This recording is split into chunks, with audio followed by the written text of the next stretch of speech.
Abertillery streets hummed with life as the 20th century opened, with the town's amazing growth being boosted by major new collieries. Welsh residents were now joined by many from the west of England who surged in to find jobs. LILIAN MYTTON's parents were among them. They were from Bristol, and they came to Abertillery because there was no work in Bristol. And of course they were in mine year. LILIAN's father found work at the newly sunk Griffin colliery at Six Bells, where there were over 2,000 miners. Well, he was a fireman in the pits, and then he studied for ambulance, and he passed all, and then he became the amsman on top of the pits. Despite its steep hills and narrow streets, Abertillery had quickly become a bustling shopping centre, second only to Newport in Gwent. Lovely shops. We had a Pond Lottin and a Bon Marché and a Co-op. But the Bon Marché was for poorer people, and the Pond Lottin we always said was for the richer people, you know. And nice, small, classy shops as well, you know, expensive shops. The town's cultural life flourished with an operatic society, choirs and bands. In the beautiful park, Abertillery Rugby Club gained first-class status in 1908, with a team including Welsh international Jim Webb. Rugby inspired youngsters like HAYDON GIBSON. We used to play roller paper ball and play rugby outside the Ebenezer Chapel in Park Place there. One of our friends went from there to get a Welsh cap, Albert Fear. He started playing the rugby ball with the paper ball. But chapels and churches too played a vital role in many people's lives, both young and old. On a Whitsun Monday, all the churches and chapels congregated over by the War Memorial, and the choirs of the chapel themselves walked in front and the children followed behind. But in the front they carried a big banner, and everybody singing "Brightly Gleams the Banner." Abertillery's population surged forward, reaching 35,000 by 1911. The huge growth was based on coal, as historian Frank Olding explains. And the period between 1900 and 1914 is the period of the huge arms race, for instance, between Germany and Britain, and the great dreadnoughts are being built. And the main powerhouse of the expansion of the coal industry is actually naval uses, marine use. And so you've got new collieries opening and people still moving into the town right through that period leading up to the First World War.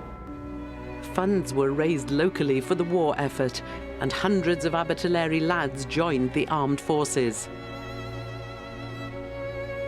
LILIAN MYTTON remembers soldiers marching through the town. In the drill hall, there were soldiers and sailors there, you know.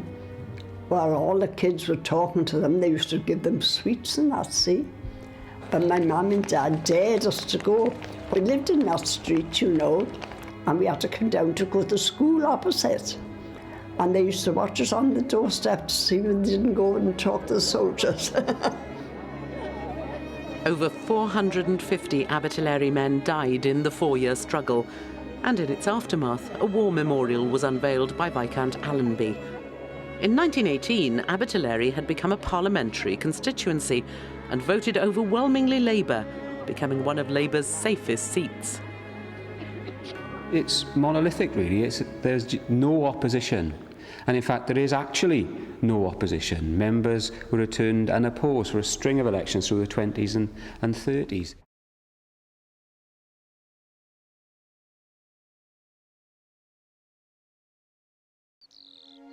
Brynmawr is a town at the top of the Gwent Valleys on the foothills of the Brecon Beacons. It's seen turbulent times over the last 100 years.